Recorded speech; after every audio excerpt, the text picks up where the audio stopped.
ढोल नगाड़ों के साथ हुआ राजकुमार के चुनावी कार्यालय का उद्घाटन।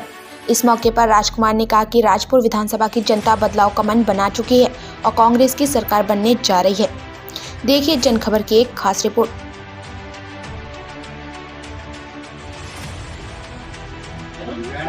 सर, राजपुर विधानसभा में फिर आमने सामने आप हैं और दूसरी तरफ खजानदास जी हैं। क्या इस बार क्या सोचते हैं? देखिए, पिछली बार भारतीय जनता पार्टी ने झूठ बोला कि गरीबों के खातों में, सामान्य वर्ग के खातों में 15-15 लाख रुपए आएंगे। उन्होंने ये कहा कि हम लोग महंगाई को कम करेंगे। उन्होंने ये कहा कि हम बेरोजगारी को दूर करेंगे।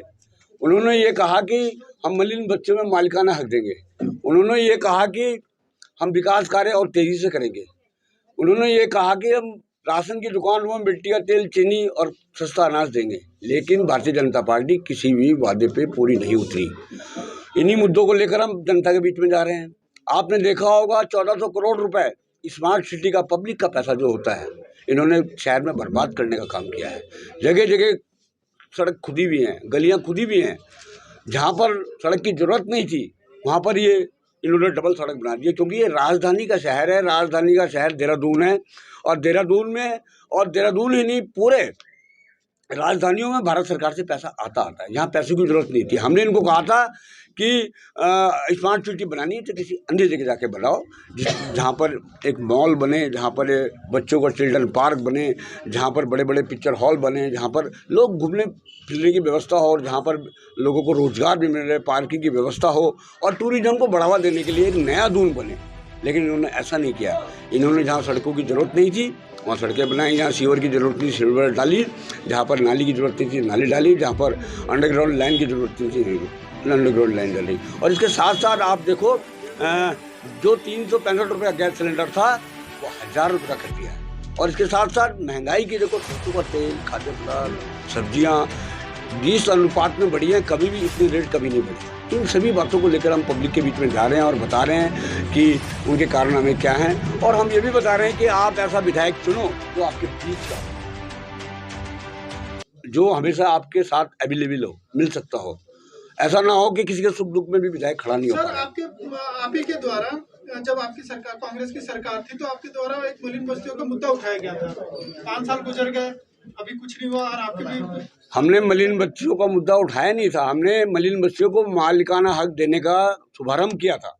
2 अक्टूबर 2016 को तत्कालीन मुख्यमंत्री हरीश रावत जी ने लगभग 200 लोगों को मालिकाना हक दे दिया था। और जैसे जैसे फाइलें बनती जा रही थी, हमने 3 डिपार्टमेंट बनाए थे, MDDA, नगर निगम और तहसील।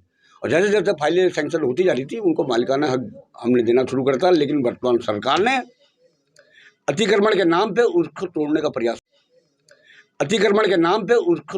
प्रयास किया और उन लोगों को नोटिस दिए। हमने धरना दिया, प्रदर्शन दिया, जेल गए और मुख्यमंत्री का घेराव किया। तब जाकर वो 3 साल का अध्यादेश लेकर आए और 3 साल का अध्यादेश 1 साल रह गया है। लोग डरे हुए हैं, भयभीत हैं। और हमने कहा है, अगर हम सत्ता में आते हैं तो सबसे पहला काम मलिन बस्तियों को मालिकाना हक देने का काम शुरू करेंगे, क्योंकि हमने उनके रखरखाव के लिए 400 करोड़ रुपए की व्यवस्था की थी। तो इन सभी मुद्दों को लेकर हम पब्लिक के बीच में जा रहे हैं। 4 धाम 4 काम, इस पे आप क्या, आपके विधानसभा में इससे कोई असर पड़ेगा, कोई विकास कार्य का? क्यों नहीं पड़ेगा। हमारा प्रदेश टूरिज्म प्रदेश है, हमारा प्रदेश धार्मिक प्रदेश है और 4 धाम तो वर्ल्ड में फेमस है। तो अगर हम टूरिज्म को बढ़ावा देंगे, आपने देखा होगा स्विट्जरलैंड क्या बेचता है हमारे उत्तराखंड के आगे। यहाँ पर पूरे 12 महीने बर्फ रहती है। और टूरिज्म को अगर बढ़ावा दें तो यहाँ पर बहुत टूरिस्ट आएगा। और सब जानते हैं कि हमारे यहाँ कितने सुंदर पहाड़ हैं, चाहे कुमाऊँ हो, गढ़वाल हो, बद्रीनाथ है, केदारनाथ है, गंगोत्री है, यमुनोत्री है और हेमकुंड साहब हैं, हरिद्वार है, ऋषिकेश है। सर, स्लोगन है कांग्रेस का 4 धाम 4 काम। उन कामों का, जैसे कि 4 काम तो मैंने आपको बताया ना। हम सबसे पहले टूरिज्म बढ़ेगा, सबको रोजगार मिलेगा। होटल वाले रोजगार प्राप्त करेंगे, नवयुवक रोजगार प्राप्त करेंगे। और साथ साथ जिन स्थानों पर टूरिज्म है, चाहे बद्रीनाथ है, केदारनाथ, तो वहाँ के लोग रोजगार प्राप्त करेंगे, उनको इनकम बढ़ेगी, बढ़ोतरी होगी। पिछले 5 साल की बात करूँ, अगर बीजेपी के विधायक थे, आपके विधानसभा में क्या लगता है कि विकास कार्य हुआ है? बिल्कुल विकास कार्य नहीं हुआ है। मैंने आपको बताया 1400 करोड़ रुपए इन्होंने पब्लिक के जो बर्बाद करे हैं, यहाँ जरूरत नहीं थी उन पैसों की। आप पलटन बाजार चले जाइए, आप धामा वाले चले जाइए, कैसी सड़ी हुई टाइलें लगा दी है जो बिल्कुल बैठ गई हैं, गिर रही हैं, लोग स्कूटी लेके वहाँ पलट रहे हैं, गड्ढे इतने हो रखे हैं। ये कोई काम होता है? आपके विधानसभा में ज्यादातर देखा जाए तो बाजार पड़ते हैं, मार्केट का भी एरिया है, मेन सिटी का एरिया है।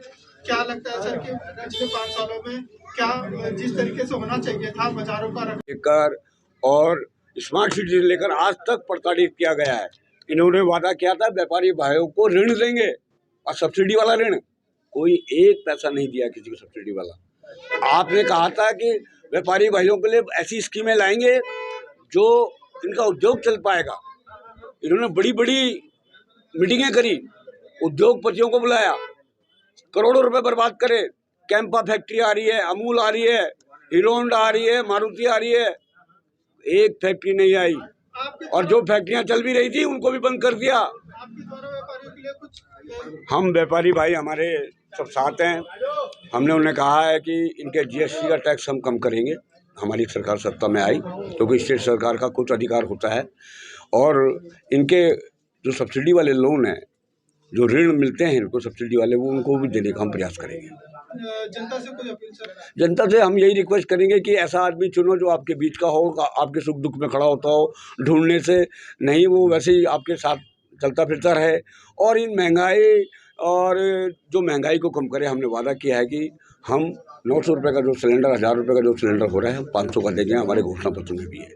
और हमने रोजगार का भी वादा किया है। खाद्य सुरक्षा योजना के अंतर्गत सस्ता गेहूँ, सस्ता चावल, चीनी, मिट्टी का तेल राशन की दुकान में हम उपलब्ध कराएंगे।